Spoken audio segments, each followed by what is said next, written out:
E aí galera, beleza? Como é que vocês estão? Meus amigos, hoje é segunda-feira, uma nova semana se inicia e o Lulinha bateu no teto. Pelo menos é que aponta aí uma análise interessante que eu quero mostrar para vocês e também alguns eventos que estão acontecendo. Um deles, inclusive, envolve o Ciro Gomes e a pressão que o PT vem fazendo. Enfim, muita coisa pra gente comentar, já é o primeiro tema do vídeo de hoje. Depois disso, eu quero comentar com vocês ainda mais sobre o Lula. Chegou a hora de pagarmos a conta sobre mais um problema, mais uma herança maldita do PT, envolve combustíveis, vocês vão entender o que está acontecendo. E também quero mostrar para vocês algumas coisinhas ligadas ao Foro de São Paulo, envolve inclusive os médicos cubanos, né? Realmente, se o PT é sensacional, e são algumas coisas que podemos esperar, né? Um replay, mais uma vez, vale a pena ver de novo caso o Lula chegue ao poder. Depois disso, vamos falar do seu Sérgio Moro, ele que voltou aí a aparecer nos holofotes novamente com aquela história da Corte Internacional Anticorrupção. Só que dessa vez temos novidades, não são novidades boas, mas quero comentar com vocês algumas coisas. Quero também falar ainda de educação, falamos aí nos últimos dias. A Miriam então ontem fez um textão reclamando de um monte de coisa. Além das reclamações e do que ela escreveu, você vai ver que ela cita por várias e várias vezes ao longo do texto, assim, nada também que vai surpreender muita gente. E no fim quero falar sobre Câmara, algumas pautas que estão aí sendo discutidas. Ontem saiu um novo artigo aí sobre a PL 2630, o Orlando Silva, que é relator, tá tentando avançar com a matéria. Tem outra PL que eu falei pra vocês, deve ter umas 2, 3 semanas, que eu acho que ainda é pior do que a 2630, era a 1138, ela foi protocolada aí no Senado, mas foi retirada de tramitação. O pessoal também está tentando avançar com ela e tem mais alguns outros temas aí que eu também quero falar com vocês no âmbito do Legislativo. Mas vamos começar rapidamente, só com essa noticinha aqui rápida de Bolsonaro. Ele posta aqui algumas apreensões que a Polícia Rodoviária Federal fez apenas em 2 dias. 2 dias. Prejuízo, 128 milhões de reais. Para só aí, né, que gosta de fazer coisa errada e que inclusive tem até uma ligaçãozinha com o Foro de São Paulo, quem dirá com a esquerda. Mas vamos continuar. Antes ainda de falar sobre o Lula e bater no teto, a gente já começa a falar logo depois disso. No dia de ontem, saiu a matéria no UOL. Inflação tira carne, leite e óleo do carrinho de supermercado do brasileiro. E aí você vai ver o que a imprensa vem falando. No final do dia, a culpa é de quem? É de Bolsonaro. A culpa sempre é de Bolsonaro. Sempre é de Bolsonaro. Em 2015, o Brasil também viveu os problemas ligados à inflação. E o Lula apareceu na capa da Folha de São Paulo, que é do Grupo UOL. Pobres terão que comer arroz sem carne durante crise, diz o Lula. Só que a diferença entre uma coisa e outra, é o que a Elisa está colocando, é que agora, em 2022, a gente está pagando o preço do Fica em Casa, tivemos uma pandemia, estamos tendo um conflito na Europa. Em 2015, isso tudo aconteceu assim. A gente viveu esse mesmo cenário, só que sem nenhum desses eventos. Foi apenas o governo Dilma. Foi apenas, como a Elisa fala, né, a corrupção sistêmica do PT. Na época era capaz até da imprensa estar ajudando o Lula, né? Ajudando o seguinte, ó, gente, o Lula tá falando, é a voz da razão, vocês têm que ouvir o que o Lula tá falando, infelizmente, ninguém quer deixar de comer carne, né? Mas vocês têm que entender, pelo bem, pela perpetuação da esquerda no poder, a gente tem que aceitar e comer menos, né? Porque senão o PT vai sair meio debilitado dessa história. É a imprensa. Mas vamos começar. Sobre a questão do Lula e o teto. O Leonardo Coutinho ontem, ele trouxe essas duas notas, ambas saíram no Globo, uma delas saiu no Lauro Jardim, a outra, eu não sei se também são no Lauro Jardim, enfim, uma delas saiu. Uma fala do Ciro Gomes, a outra fala da Janja. A primeira é o seguinte, eleições 2022, meio de campo. O QG de campanha de Lula procurou Benjamin Steinbrück, dono da CSN, para pedir que ajude a convencer Ciro Gomes a desistir da presidência e apoiar o petista já no primeiro turno das eleições. Steinbrück já foi o patrão do Ciro Gomes. A outra nota é o seguinte, salto alto, Janja tem repetido a interlocutores nas últimas semanas uma previsão otimista para as urnas de outubro. Vamos ganhar no primeiro turno. E o Leonardo Coutinho levanta a bola que é bem óbvio que tem uma certa contradição aqui, que é o seguinte, ó. Sei não. Essa compulsão do lulismo em tirar o Ciro Gomes da disputa pode carregar em si outra informação, né? Alguma coisa por trás disso tudo.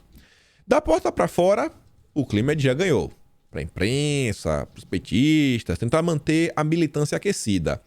Mas parece que eles sabem que as contas não fecham. Ao buscar uma aclamação, o Lula estaria tentando fugir da humilhação? Acho que é o que está acontecendo, é mais ou menos assim, né? Humilhação. As coisas não estão indo muito bem conforme os petistas queriam.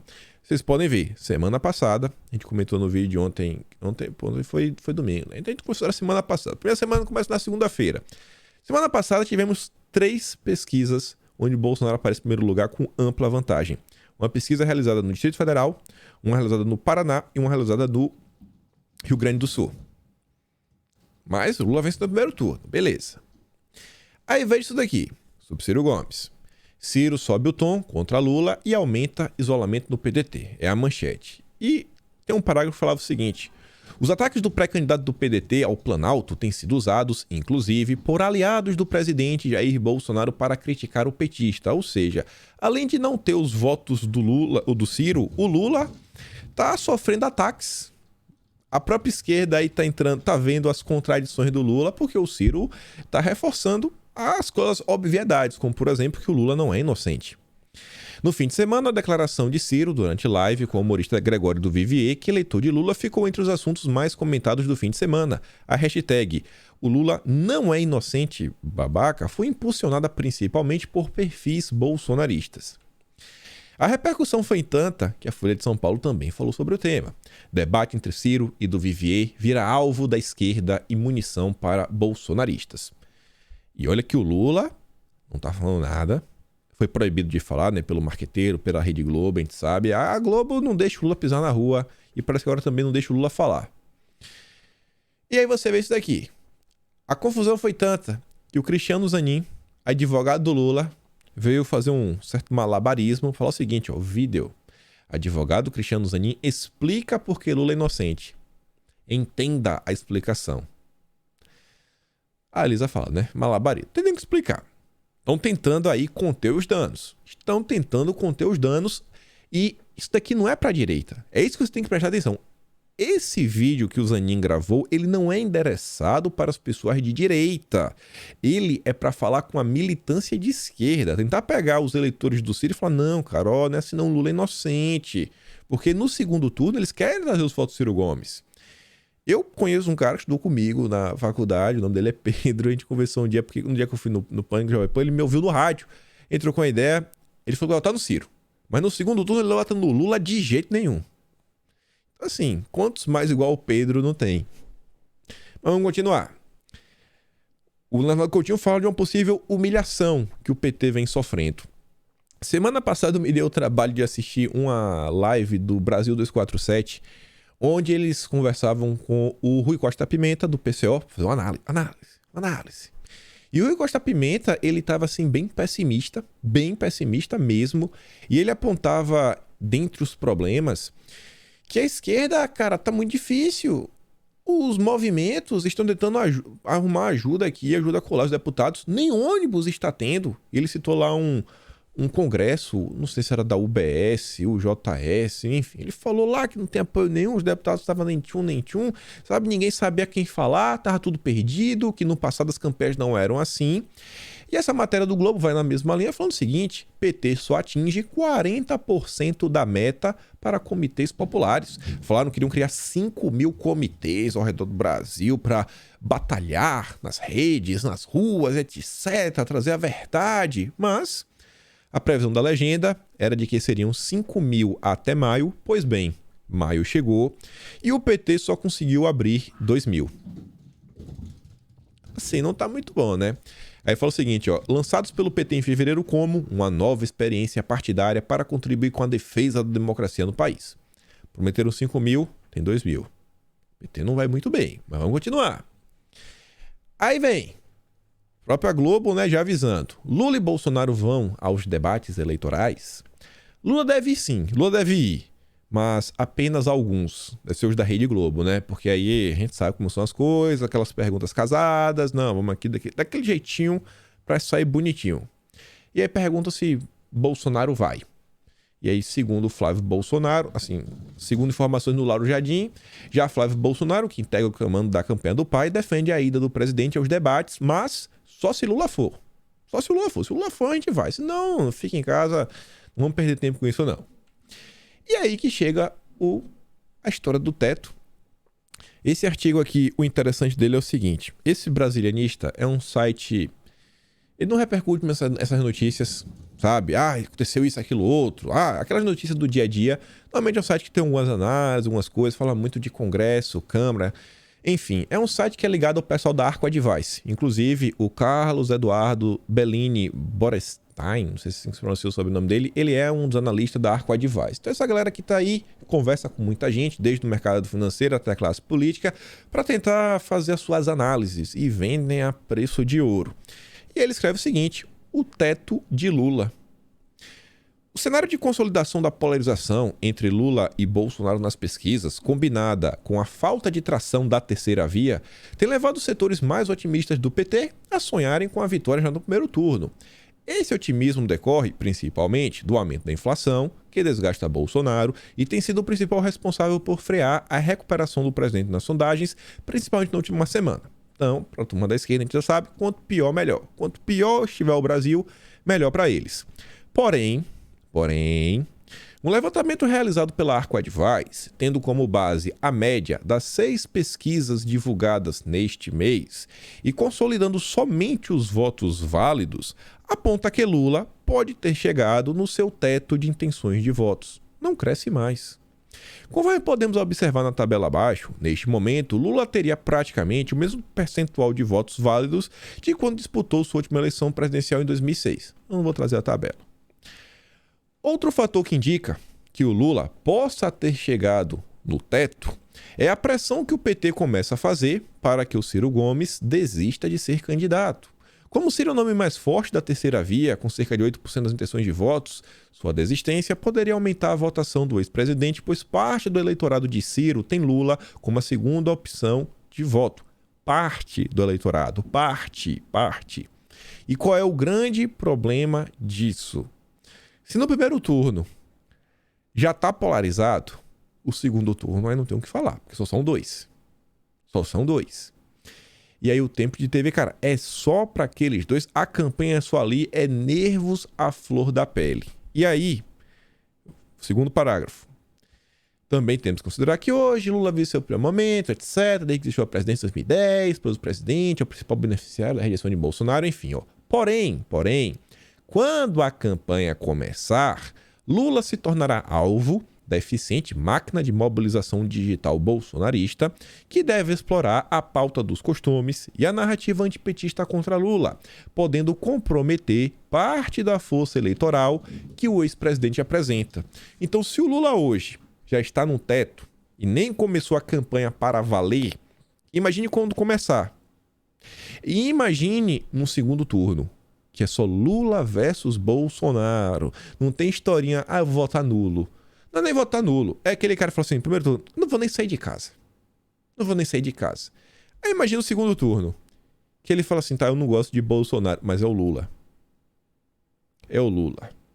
Ainda mais se o Lula, por exemplo, estiver na frente no primeiro turno. Ficar na frente, ele fala, cara, o Lula estava na frente no primeiro turno e eu não votei. Se eu não for votar, vai ser o Lula. Meu Deus, o Lula não. Eu não gosto de Bolsonaro, mas o Lula não dá. Não dá. Então, o otimismo do PT, né, é da porta para fora, porque de dentro, tudo que a gente observa, aquela história, não se mexe em time que está ganhando. Olha a quantidade de mudanças que o PT vem fazendo na sua equipe de comunicação, discurso, proibindo Lula disso, proibindo Lula aquilo outro, e faz isso, faz aquilo outro. Enfim, o clima não tá bom. A Lula tá na frente, mas já temos umas 3 pesquisas que mostram o contrário. Vamos esperar para ver as próximas semanas. E tem mais coisa pra gente comentar. Lulinha, esquerda e a herança maldita do PT. Olha só. O perfil do ministro da Economia de um eventual governo Lula, segundo o próprio Lula. Quem será o ministro da Economia de Lula, se ele triunfar em outubro? É uma pergunta de 1 bilhão. Até onde se sabe, não há nome escolhido. Mas o perfil imaginado para o cargo já foi externado por Lula a alguns interlocutores próximos. Ele quer alguém que exerça bem a política e que bom trânsito, na expressão de um petista graúdo. Qual o nome? Cotado? Aloysio Mercadante. Eu vou falar para vocês um vídeo interessantíssimo do Aloysio Mercadante. Eu acho que o ano é 1985, ou 85, eu acho. Governo do Sarney. A história dos fiscais. Os fiscais do Sarney. Você lembra as pessoas que estavam lá, controle de preços? O Aloysio Mercadante, ele tá gravando vídeo naquela formato ainda 4x3, né? TV de tubo, só por quem mais da antiga lembra. E ele tá com a camisa... Pô, agora tô na dúvida se é a camisa da CUT. Acho que é da CUT a camisa que ele tá. Esse é o Aloysio Mercadante. Além de ser o presidente, né, da Fundação Perseu Abramo, que é dos intelectuais do PT. Se o Lula voltar, é esse tipo de ministro da Economia que teremos. Mas antes de falar mais algumas coisas do Lula, já que a gente falou de ministro da Economia, Paulo Guedes reapareceu.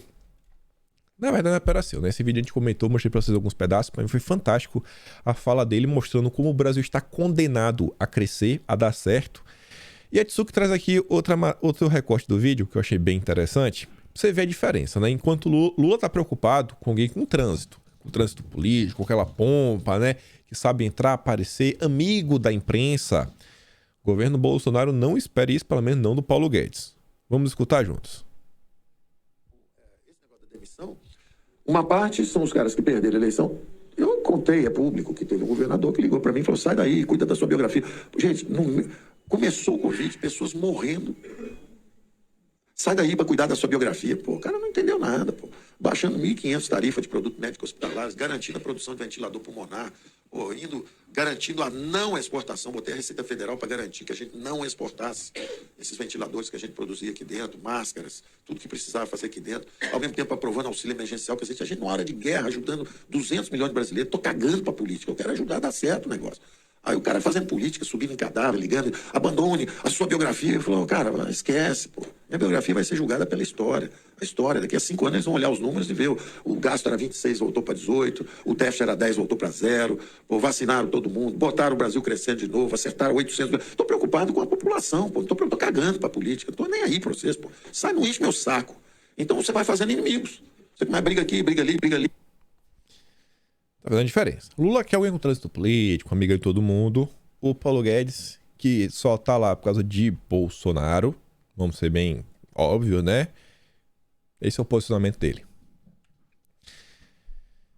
Sobre a economia, estados pedem a Paulo Guedes petição para o Supremo não julgar o ICMS do diesel. Concefaz enviou ofício ao ministro na tentativa de ampliar prazo para que estados apresentem resposta à decisão da corte.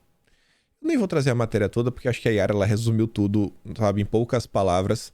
Está escancarado o movimento dos estados para manter aos desinformados que a culpa é de Bolsonaro. O artigo deixa claro que os estados não querem colaborar com a redução do ICMS. Os caminhoneiros não enxergam porque se calam. Não entendi isso que ela colocou. Mas enfim. Sobre essa questão dos combustíveis, Folha de São Paulo para não restar dúvidas. Congresso Nacional. Guedes e o Lira tentam convencer o Pacheco a limitar tributação de estados sobre energia. Combustível, energia. O Ale fala o seguinte: só no Brasil mesmo que tem que ficar implorando a um cara para que tome uma decisão positiva para a nação. Por favor, Pacheco, ajude o povo que tanto está sofrendo. Por favor, Pacheco. Não deixe o povo passar por momentos ainda mais difíceis. Não coloque mais pessoas na miséria, Pacheco. Pelo amor de Deus. Tem que implorar. Esse é o Rodrigo Pacheco. O Lira até fez uma postagem ontem. A gente vai voltar nela, lá na frente do vídeo. Ele começa falando o seguinte: o que é essencial? É essencial que o Estado tenha condições de proteger a população. É essencial que essa previsão em lei. O essencial é definir o que é essencial. E o essencial é o Brasil e os brasileiros.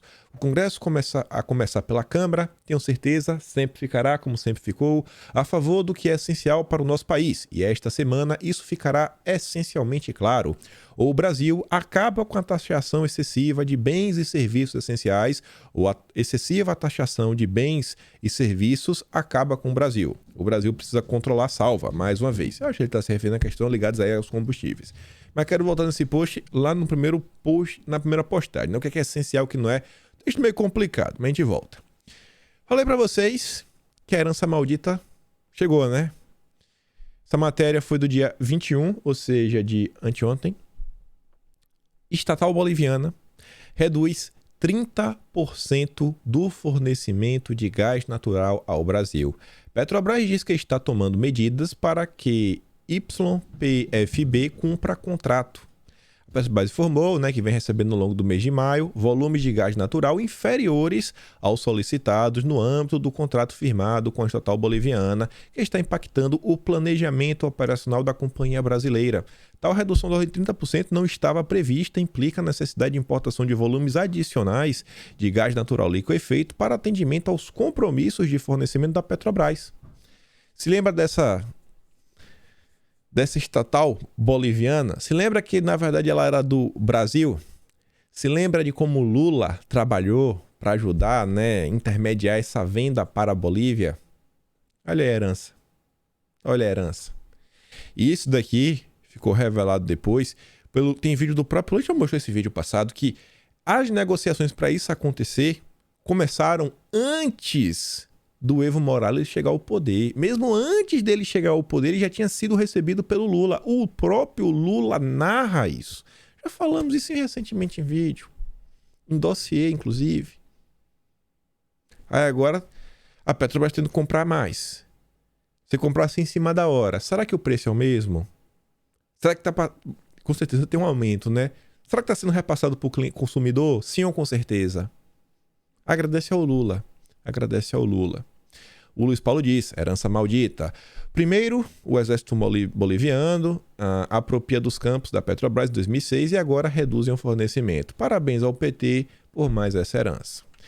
E ainda no âmbito internacional, estava eu passando lá no Twitter, o Leonardo Coutinho não comenta muito, mas sempre que comenta é alguma postagem bem interessante.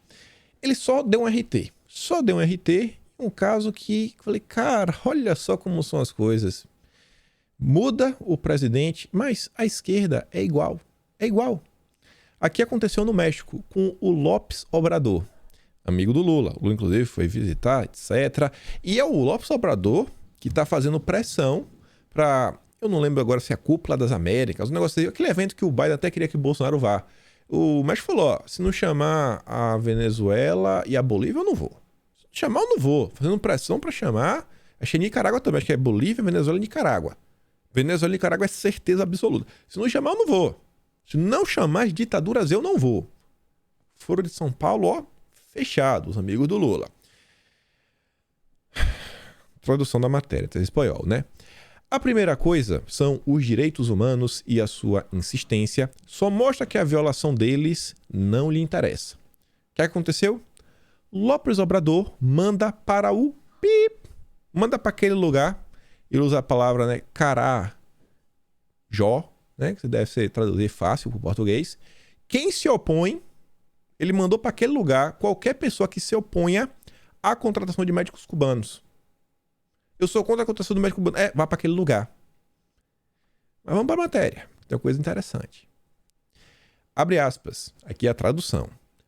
Assim que contratarmos todos os médicos e soubermos que precisaremos deles, especialmente nas áreas rurais, nas comunidades mais remotas, vamos contratar 500 médicos especialistas cubanos.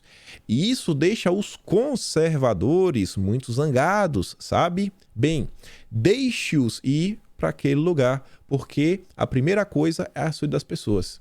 Olha quem está tentando se opor a isso no México. É a direita, os conservadores. E o presidente mandando para aquele lugar.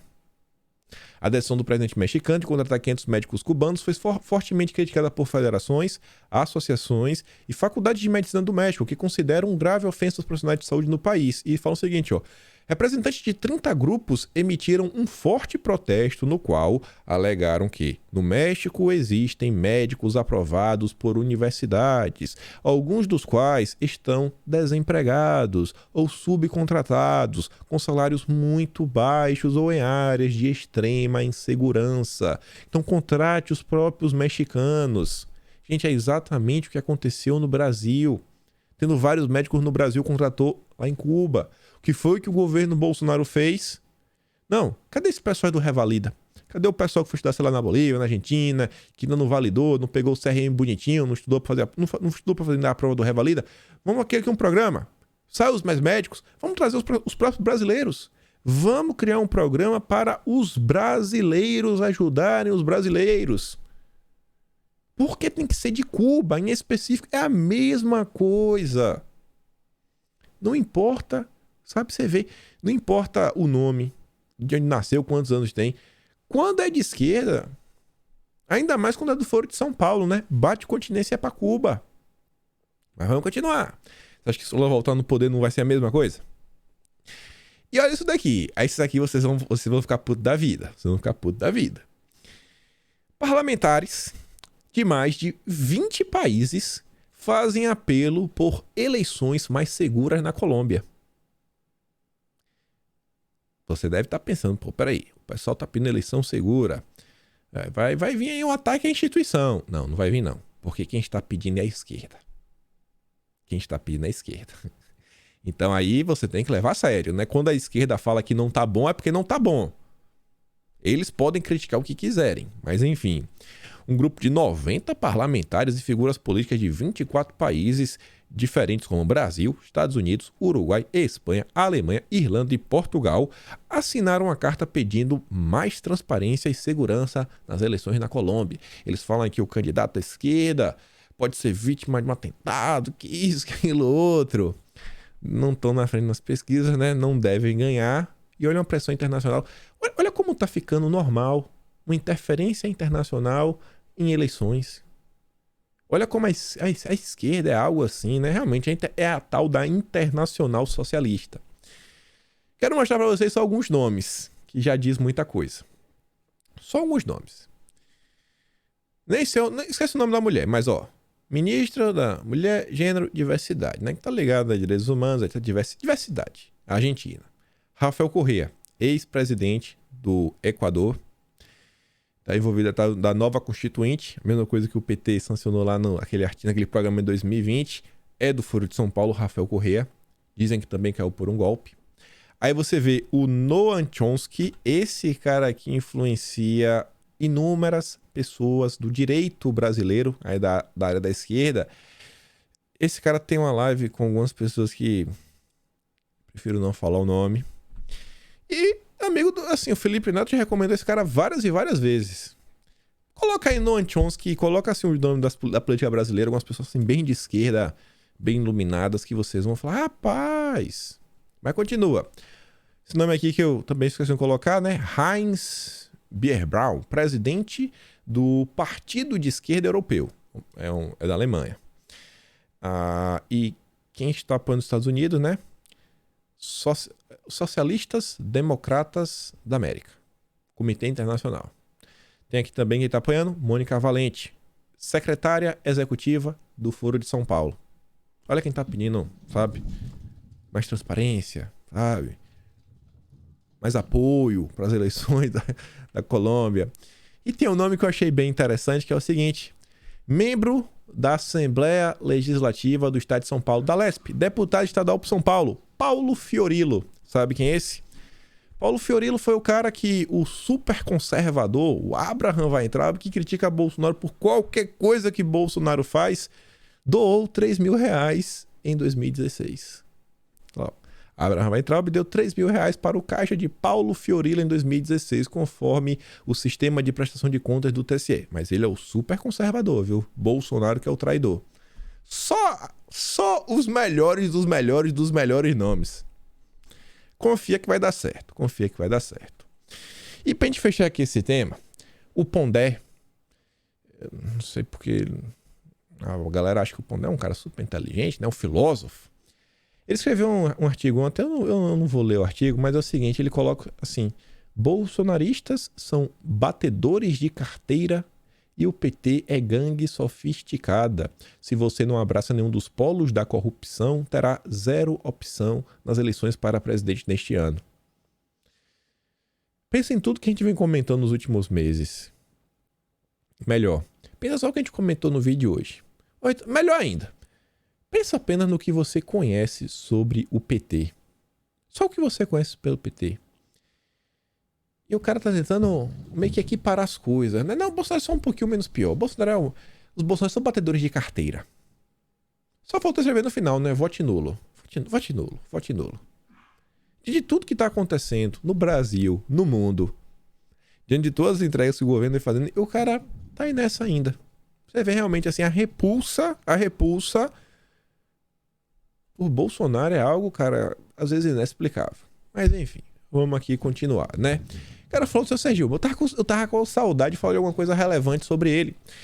E ele reapareceu na internet. Só que antes de falar sobre o Sérgio Moro, porque eu acho que tem uma certa similaridade que a gente vai falar, voltando lá naquela postagem do Lira, ele perguntava o seguinte: o que é essencial? É essencial que o Estado tenha condições de proteger a população. É essencial que haja essa previsão em lei. O essencial é definir o que é essencial. Tudo na lei. Tudo tem que botar na lei, etc. É meio complicado essas coisas. O Arthur fala o seguinte: a lei tinha que prever que os cidadãos pudessem se proteger do próprio Estado. Afinal, o Estado virou o maior violador institucional. Alguns de vocês vão duvidar disso? Discordar? Se aproveitando da confiança nele depositada para fingir nos proteger à medida que viola todas as nossas liberdades. A vida é essencial. E já que a vida é essencial, eu vou trancar todo mundo em casa, porque a gente tem que salvar as vidas. E a economia a gente vê depois. Então, assim, quando o Lira fala isso, óbvio, o aspecto que ele está se preocupando no final, escreveu um texto que ele achou que era bonito, ele está preocupado com a questão dos combustíveis. Mas você vê como é a mentalidade de algumas pessoas, né? Eu acho que isso está na mente dele, querendo ou não. Só que muito pior que o Lira, muito pior, é o Serginho. Lá vem ele. Foi lá fazer um tweet para tentar tirar onda. O engajamento baixíssimo. Não bateu 6 mil curtidas. Não bateu, não, acho que bateu 6 mil, bateu 7 mil. Bateu menos de 7 mil curtidas. Veio avisar o seguinte: passei 3 dias em debates com especialistas na American Academy of Arts and Science sobre a criação de uma corte internacional anticorrupção. Ele não para. Ele quer ser o embaixador dessa ideia no Brasil. A situação na Ucrânia e o confisco de bens de cleptocratas aceleraram o debate. É um projeto da Integrity IACC que está crescendo, que é Integrity Initiatives International. 3I, vamos chamar assim de 3I, porque realmente são 3I, né? 3 palavras começam com letra I. Vou chamar de 3I a partir de agora, mas vamos continuar. Quando eu entro no site, você coloca aqui no sobre, é um site bem simples, não tem muitas páginas. Aí tem a missão do grupo, membros do conselho, tem um boletim de notícias. E olha no que essa galera se baseia para defender essa ideia. Reforma judiciária na Ucrânia. A ideia para avançar com essa corte nacional vem de uma reforma judiciária na Ucrânia. Foi da reforma que aconteceu lá que eles estão pegando para propor uma corte internacional. Vamos comentar um pouco mais sobre isso. Quando você vai no site desse 3i, em outro pedaço, eles falam especificamente, né, sobre o tal do Tribunal Internacional Anticorrupção, que eles chamam de IACC, que acho que é International Anti-Corruption Court. Acho que é mais ou menos assim, IACC. A grande corrupção é uma grande barreira para cumprir os objetivos de desenvolvimento sustentável da ONU, combater as mudanças climáticas, promover a democracia e os direitos humanos, estabelecer a paz e a segurança internacionais e garantir um mundo mais justo, ordem globais baseadas em regras. Se você combate a corrupção, você está ajudando tudo isso. Você está ajudando o clima, você está ajudando os direitos humanos, olha a quantidade de coisas. Olha como você é uma pessoa boa se você combate a corrupção. Aí lá embaixo fala, um Tribunal Internacional Anticorrupção preencheria a lacuna crucial de aplicação da estrutura internacional para combater a grande corrupção. Será mesmo? Constituiria um fórum justo e eficaz para processar e punir cleptocratas. Por que é ser justo e eficaz? Por que é ser justo e eficaz? Porque as pessoas que estão tendo a ideia são iluminadas? Por que muda? Não, porque eles sabem escolher os juízes corretos. Os concursos e as indicações, não. Só as indicações deles. Por aí só já acabou esse argumento, né? Já acabou. Por que esse tribunal ser melhor? Não porque eles são os melhores dos melhores dos melhores, porque é o Sérgio Moro. A 3i está catalisando e coordenando uma rede em rápido crescimento de indivíduos e organizações na emergente campanha internacional. Ou seja, é o grupo, esse 3i, que está trabalhando para isso. Então você vê, está se falando muito em meio ambiente. Essa parada do crédito de carbono, eu acho que tem tudo para virar, às vezes, até um imposto mundial. Temos um imposto mundial, você tem um imposto mundial, você tem um dinheiro para o mundo para você bancar um governo mundial. E você já tem uma corte mundial. Você já tem uma espécie de estrutura governamental mundial, que seria a ONU. Você tem uma espécie de Ministério da Saúde Mundial, que seria a OMS. Já tem uma espécie assim de ministério... Seria da economia, seria mais do comércio, né, que é a OMC. Então você já tem vários órgãos. Você tem um Ministério da Educação Internacional, a Unesco, né, junto com a Unicef. Então eles já estão criando essas estruturas. Falta a Corte Internacional. É a Corte Internacional que tem naquele tribunal de ar, não é coisa. O que eles querem é muito maior que isso. Muito maior. E eles deixam claro aqui, ó, na declaração de apoio à criação de um Tribunal Internacional Anticorrupção. Por que eles apoiam? Olha o absurdo. Como a grande corrupção tem consequências globais e muitas vezes não pode ser combatida pelos países, por que não pode? Vitimados por cleptocratas, uma nova instituição internacional é necessário justificada. Essa galera que está propondo, eles não são cleptocratas, eles são iluminados. E eles sabem escolher. Você não, as provas de concurso, não, as indicações políticas, não, só eles. Por meio de seu mandato acordado, a Corte deve ter jurisdição para processar violações de leis anticorrupções domésticas existentes ou uma nova contraparte internacional a elas por cleptocratas ou colaboradores se o país que o cleptocrata governa não estiver disposto ou for incapaz de processar um caso por conta própria. Vamos pegar um grande exemplo. Vamos pegar de outro tema, porque eu acho que fica bem fácil de entender. Vamos pegar outro tema, que fica bem fácil de entender. Jair Messias Bolsonaro. Vem o Randolfo Rodrigues, leva Bolsonaro para as cortes, os tribunais brasileiros, acusando Bolsonaro de destruir a floresta amazônica. Vocês sabem o que aconteceu nos últimos 3 anos e meio. Bolsonaro é inocente. Aí, você acha que essa corte nacional falou o quê? A corte brasileira, ela não quis. A corte brasileira, ela não quis, ela foi incapaz. Que está óbvio que Bolsonaro é um criminoso. Você não viu o tweet do Leonardo DiCaprio que prova isso? Nós vamos fazer justiça? É isso que vai acontecer. É isso que vai acontecer. Hoje você vê que existe um grande consórcio internacional da imprensa. Um grande consórcio que é repercutido por todas. Eu assisti um vídeo antes de gravar esse vídeo, que é de um rapaz chamado Avi Yemini. Ele é australiano. Ele não é de origem australiana, né? O background dele, a hereditária dele é de outra nacionalidade, mas ele nasceu aqui, etc. Ele está em Davos, o Fórum Econômico Mundial, e ele fala assim, ele está conversando com as jornalistas da New York Times, ele fala, cara, como é que a gente pode acreditar que vocês vão fazer as perguntas que realmente devem ser feitas se vocês estão aqui como convidados? É uma coisa só. Mas vamos continuar. A corte deve ter autoridade para processar crimes cometidos por nacionais de Estados-membros e por nacionais de outros estados que cometam crimes no território de um Estado-membro. Ou seja, é uma corte realmente mundial, manda em tudo. A corte deve ser um tribunal de última instância, com capacidade para processar e prender cleptocratas e, assim, criar oportunidades para que o processo democrático o substitua por líderes honestos. Eles podem prender, é última instância, não tem para quem recorrer. Não tem para quem recorrer. Se eles falarem que Bolsonaro é criminoso, que Bolsonaro tem que ir preso, ele vai prender, porque assim iremos conseguir avançar com o processo democrático e substituir por líderes honestos. Essa é a corte que o Moro defende. O Moro quer ser um dos juízes, ou pelo menos, né, ajudar na criação dessa arbitragem internacional. A corte deve ter, em casos cíveis e criminais, autoridade para recuperar, repatriar e redirecionar ativos ilícitos para as vítimas de grande corrupção. Meu Deus, esse final aqui é um absurdo tão grande,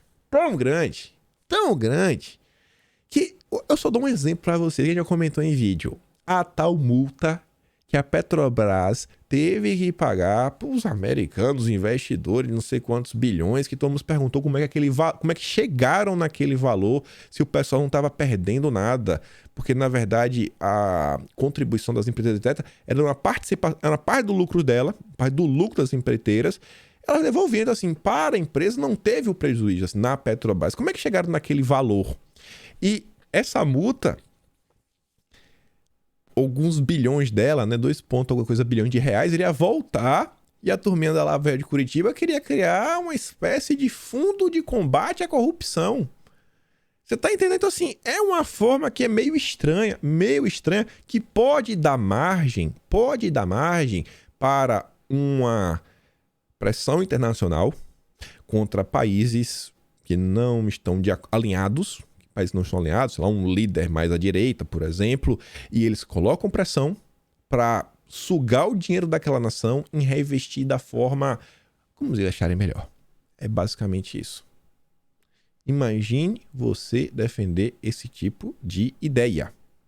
O Moro passou 3 dias nisso daqui. Fora o curso dele para SG, fora o próximo curso lá da SG Academy, que é o curso que o Moro tá, que já tá planejando um novo curso aí junto com o pessoal da Pacto Global, que é da ONU, que foi o pessoal que inclusive veio com a ideia do SG em 2004, lá naquele encontro do Kofi Annan, etc, que o pessoal do Pacto Global tem a Rede Brasil pelo Pacto Global, que é quem monitora o avanço dos índices do SG. Imagine, Moro vai ser o cara que vai formar os monitores do SG, para falar quem pode vender e quem não pode, e talvez o cara que vai arbitrar a justiça internacional. Esse cara... Se tem um cara que não gosta do Brasil, se chama Sérgio Moro. Esse cara não gosta do Brasil. Eu queria falar... Não, meu Deus. Aí eu falei para vocês, né? O site lá tava a questão lá da Ucrânia. Reforma judiciária da Ucrânia. Aí falava lá que o 3i, eles fizeram uma parceria com várias iniciativas para apoiar a reforma judicial. Estão lá, estão trabalhando, etc. E é uma reforma que já vem acontecendo há alguns anos. E sobre isso, antes de avançar, trazer uma notícia do Brasil, porque eu acho que tem tudo a ver. A PGR pega fogo nos bastidores da gestão Augusto Aras. Augusto Aras vive dias intensos. A eleição de procuradores às 6 câmaras temáticas da PGR nesta semana promete colocar os diferentes grupos da Procuradoria em disputa por espaço e poder sobre investigações no órgão. A oposição quer avançar. Isso é tudo que o Sérgio Moro não quer. Democracia, divergências de opiniões. Dentro do Ministério Público você tem pelo menos umas 3 alas. Uma ala lava-jatista, uma ala bem mais à esquerda e uma ala que fala, galera, vamos tentar aqui botar um pouco de juízo mínimo. Nada dessas 3 alas. Nada você tem essas 3 alas. Ali não, é uma ala só. Uma ala global, internacional, que manda e desmanda. Você não sabe nem como é que você faz para chegar lá. É isso. Isso aqui é o completo oposto do que está acontecendo. Isso daqui é a expressão da democracia. Briga, disputa interna. Vamos voltar. Reforma do judiciário. Tudo é baseado na Ucrânia. Em 11 de setembro de 2021, Sérgio Moro escrevia na Cruzoé a Corte Superior Anticorrupção. É a mesma coisa, o Tribunal Internacional de Corrupção. Ucrânia. E ele falava: a experiência ucraniana após a Revolução de 2013 e 2014 é bem interessante. E é essa experiência que serve de base para a criação de um tribunal penal, um tribunal internacional anticorrupção no Brasil e no mundo. Sérgio Moro utilizou isso por diversas vezes. Mas voltando ainda para a Ucrânia, reforma no judiciário, a gente comentou isso daqui no episódio 858. No site oficial da ONG, do Sorinho, né? A Open Society Foundation, tem um artigo, já está traduzido aqui. As fundações da sociedade aberta na Ucrânia. Lá, eles chegaram através da International Renaissance Foundation, que é parte da Open Society, em 1990, abril de 1990. Ou seja, tem mais de 22 anos. Na época, ainda fazia parte da União Soviética, estava em rápido colapso, colocando a nova fundação na vanguarda do esforço do Jorginho Soros, para usar sua fortuna para ajudar, né, os antigos estados comunistas da Europa Central e Oriental. 4 coisas que eu quero mostrar para vocês que os Sorinhos fez lá na Ucrânia. Primeira delas, eles combateram a corrupção. Combater a corrupção, fortalecendo a transparência e a prestação de contas sempre foi uma prioridade para a International Renaissance Foundation, que financiou projetos de jornalismo e grupos como a Transparência Internacional, que também tem no Brasil e é ligado ao lavajatismo. 2. A fundação e seus beneficiários foram apoiadores ativos da criação do Escritório Nacional Anticorrupção em 2014. O que o Moro está defendendo ali depois de 2014 foi aqui, ó. O Jorginho estava apoiando. E ajudaram os legisladores a desenvolver uma lei anticorrupção. Moro está trabalhando basicamente por Jorginho Soros criar a Constituição Internacional. O Código Penal Internacional escrito pelo Jorginho. Mas não para aí.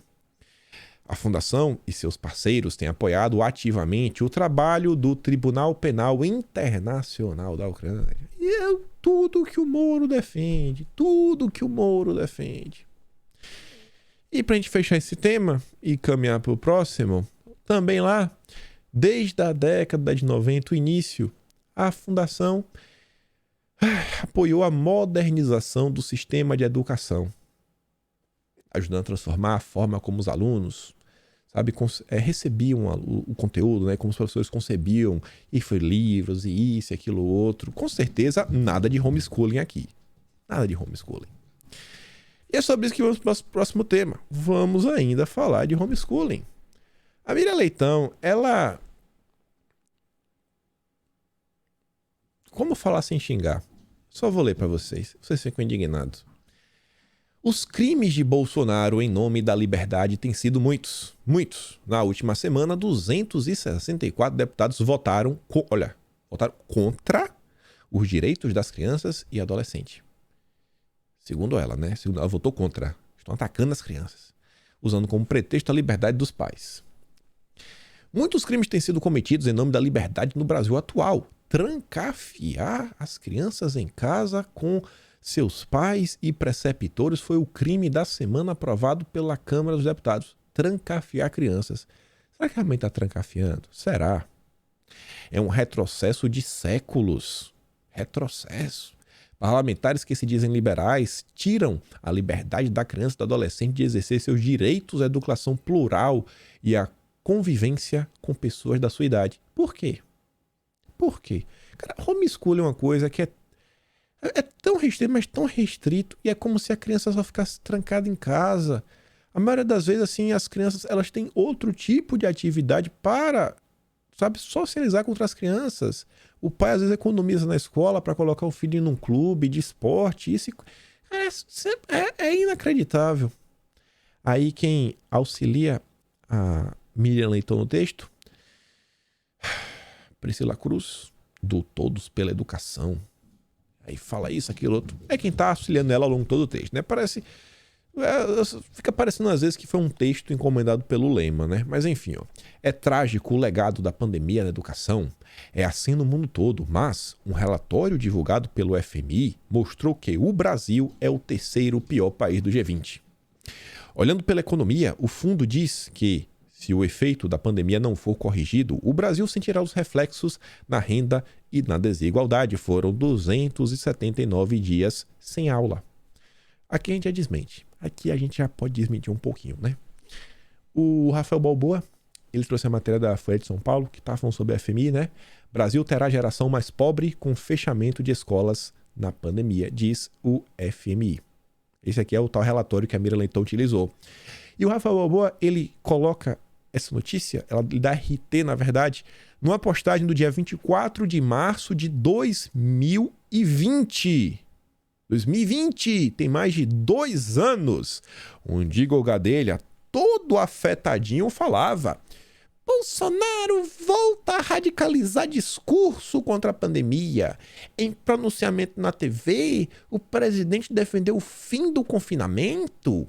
Por que fechar as escolas se grupo de risco é acima de 65 anos? A declaração foi acompanhada de panelaços em todo o Brasil.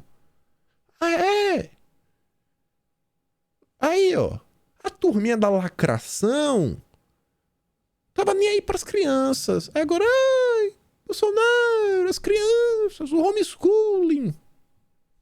Isso aqui é uma patifaria. É uma patifaria sem tamanho. Aí volta a Miriam Leitão. Nota técnica. É nota técnica. É super técnica. Do todos pela educação. Concluiu que aumentou em 1 milhão o número de crianças que não aprenderam a ler entre 6 e 7 anos. Ah, vá! Por que vocês mandaram ficar em casa?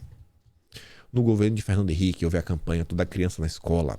Esse movimento que continuou dos governos do PT quase universalizou a escolarização. Nossa, como o PT, como o Lula é um herói. Agora, o índice está em queda pela primeira vez? Por que será, né? Nesse país, cheio de fraturas expostas na educação, a Câmara aprovou o projeto da educação domiciliar. Alguns parlamentares que se dizem liberais falaram que votaram em nome da liberdade dos pais.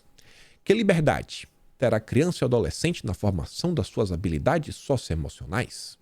Trancadas em casa, terão dificuldades em desenvolver sua própria visão de mundo? Perguntei a Priscila Cruz o que seria uma agenda real para a educação. Quem sabe, Priscila Cruz? Quem sabe é a turma do Lehman que sabe.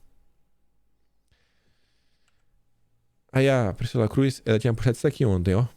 Escola não é opção. Homeschooling não é liberdade de escolha, é privação de direitos. De direitos. Aí o Arthur responde, ela falou o seguinte, ó, o Todos pela Educação nunca mandou uma carta de repúdio às crianças que sofreram aí, sabe, danos físicos. Ou às escolas que permitem que use substâncias entorpecentes. O argumento não fica em pé e, por isso, nunca aceitarão um debate. No debate. É só textão atrás de textão. Aí volta a Miriam Leitão. Se as crianças ficaram quase 2 anos fora da escola, com ensino remoto insuficiente, é preciso que fiquem agora mais tempo na escola. É isso que eles querem. Mais e mais tempo na escola. Filho doutrinado, professor de esquerda. Ninguém fala realmente esse método de ensino. Não, esquece isso. Vamos dar tablet. Sobral, onde o ensino já era bom, está investindo em tempo integral. Teresina, que é onde estão muito bem feitos, está apostando em tempo integral e recuperação. É o exato oposto do homeschooling. Bom, o que eu, pelo menos, reparei é que foram, assim, muitos pais que ficaram em casa durante a pandemia e se dedicaram a ajudar os seus filhos. Eles deram vários relatos, assim, cara, meu filho aprendeu a ler, meu filho aprendeu a escrever, sabe? Realmente aprendeu. Quem meio que não aprendeu foi, sabe, quem infelizmente não teve o apoio dos pais. Falando de crianças. Quem teve o privilégio de ter a ajuda dos pais, porque hoje é complicado, o pai tem que trabalhar, a mãe também, então assim, pô, é difícil. E ela termina falando o seguinte: o Brasil vai assim aos poucos e de forma descentralizada resistindo aos abusos diários deste governo, mas o trágico é que 264 deputados por uma visão medieval, olha os termos, por conivência ou irresponsabilidade, aceitaram cometer crime contra as crianças brasileiras. Ignoram que é uma emergência na educação, inverteram a prioridade e votaram a favor de um projeto obscurantista que vai na direção oposta da que se deve ir. É preciso mais escola e não menos escola. Você educar o seu filho é obscurantista, é voltar para a Idade Média, é um crime. É assim que eles lhe enxergam. O seu filho não é seu. O seu filho é da Globo, é do Estado, é da Fátima, é de qualquer pessoa menos seu. Menos você. Você não tem nenhum poder sobre ele. A notícia daqui nem lembrava. Em nome da liberdade, o presidente facilitou o acesso às armas, inclusive pesadas, permitiu invasão de terras indígenas, estimulou o desmatamento, a grilagem, o garimpo ilegal. Ainda fala o seguinte: comprou com orçamento o comando da Câmara, capturou a PGR e usa as Forças Armadas. O projeto diz que a educação pode ser conduzida pelo pai, pela mãe ou por um preceptor. Essa é a palavra do arrepio, diz a Priscila Cruz. Confia na turma do Lema. Dá pra gente falar ainda rapidamente sobre a Câmara. E vamos nessa, já emendando. Já que falamos de um projeto, né, que foi aprovado, que foi o homeschooling, lá vem Orlando Silva. Conversa mole. Lei das fake news é importante para não haver judicialização, diz relator. Ele fala o seguinte, né? Ele tem argumentado junto aos partidos da base do governo que Aprovar a legislação sobre o tema é importante para evitar que a regulação seja feita pelo Poder Judiciário. Da forma como a PL 2630 ela foi apresentada, deixa que o Judiciário judicialize. Deixa o Judiciário fazer o que quiser. Deixa regular. Deixa regular porque, assim, a PL 2630 ela não está falando só de fake news. Ela está impondo tantas e tantas coisas que até aulas sobre desinformação vão colocar em todos os níveis de ensino. Porque ali, né, que essa questão, as pessoas têm que receber esse treinamento, crianças, jovens e adolescentes. E na época a gente comentou, olhando, que essa ideia ela vem da 3144, que é da Joyce, que ela falava, o assunto tem que ser ofertado, né, sem ensinar as pessoas a combater a desinformação em todos os níveis de ensino, ou seja, escola de base, ensino médio e universidades. E ensino técnico também, né? Piada, deixa o judiciário. Vai ser, não tem. A PL aquela PL é intragável. Não, vai ter que ter isso aqui, aquele outro. Pelo amor de Deus. E nesse âmbito ainda, olha isso daqui. Vem lá um grupo de youtubers que não são da política, do humor. Um única coisa desses é o famoso, o tal do Zóio. É um cara aí que acha até usar valente, enfim. É o Não Profissão. Grupo de influenciadores digitais vai a Brasília em busca de apoio para a regulamentação da profissão enquanto aguarda a oficialização do sindicato da categoria, o Sindigital. Essa matéria, eu acho que essa matéria, ela tem um objetivo, que é tentar avançar com essa pauta. Por quê? Porque eles falam que eles foram bem recebidos, falam que o Eduardo Gomes levou o projeto à frente. O Eduardo Gomes já retirou a tramitação do projeto. O Eduardo Gomes já retirou de tramitação. E você vê que o jornalista que escreveu essa matéria, ele é tão inteligente que ele fala o seguinte, ó. A expectativa foi atendida, ao menos na Câmara. O encontro com o Lira ocorreu com o deputado federal Cláudio Cajado no gabinete do presidente. Aliás, olha só, o grupo foi recebido também por Carlos Bolsonaro, do PP. Carlos é do PP, que hoje comanda o marketing da campanha de reeleição do Bolsonaro. Não é o Flávio. É o Flávio. O filho 03 conseguiu um encaixe na agenda para o vírus. Bom, o Carlos é o 02. E eu acho que o Carlos também não é do PP. Imprensa, né? Imprensa. Querem avançar com esse projeto. Por quê? Porque esse projeto, ele é de interesse da imprensa. Porque vai colocar o jornalista em outro patamar. E influenciador digital, que é uma coisa assim tão aberta, porque basicamente qualquer pessoa que influencie pessoas com sua opinião, ou seja, qualquer um de vocês, não vai ter que respeitar várias coisas, entre elas respeitar as pessoas. Você não pode perseguir ninguém por razões políticas. Ou seja, se você falar mal do Lula, né, vai dar ruim. Só que isso não é aplicado para jornalistas que trabalham em empresas de jornalismo. Ou seja, isso daqui é pior que a PL 2630. Esse aqui realmente é o maior dos cala-bocas possíveis. E tá aí. Tá aí a imprensa tentando reaquecer. A PL 1138, ela foi retirada de tramitação ainda no dia 7 de maio. Tinha uma coisinha aqui para falar com vocês. Isso aqui dá para comentar. É só uma coisa. O Globo fez um levantamento sobre meu corpo, minhas regras. Quem é a favor, quem é contra, quem defende que as coisas continuem do jeito que está, quem é contra, até nos casos permitidos, não quis se posicionar, a favor em tudo e que é a favor de uma ampliação. Mas não em tudo. Ampliação. Só quero dar destaque aqui, esse final aqui, ó. Você vê aqui, ó, a esquerda, o de azul, né, que é a favor da ampliação e a favor de tudo. Basicamente todas são de esquerda. Todas são de esquerda. Só que você percebe o seguinte, a ala que tem um pouco mais de idade na esquerda, elas são a favor da ampliação. Mas não a favor de tudo. Já que você pega assim a ala mais jovem da esquerda, cara, a favor de tudo. Tudo. Ou seja, conforme as gerações, né, estão vindo, as novas gerações, a esquerda está cada vez mais radical. Está cada vez mais radical. E olha que isso daqui é um levantamento que, em tese, meio que pega mal. Porque pode ser usado contra você, nas eleições, etc. Então tem muita gente que falou que não, eu sou contra, eu defendo do jeito que tá, porque não quer pegar mal. É ano de eleição, enfim. Mas você vê, a esquerda entra ano, sai ano, eles não refletem, eles só pisam no acelerador. Tinha mais algumas coisas pra gente falar? Até a notícia, acho que relativamente positiva pro Tarcísio, mas deixa para comentar amanhã.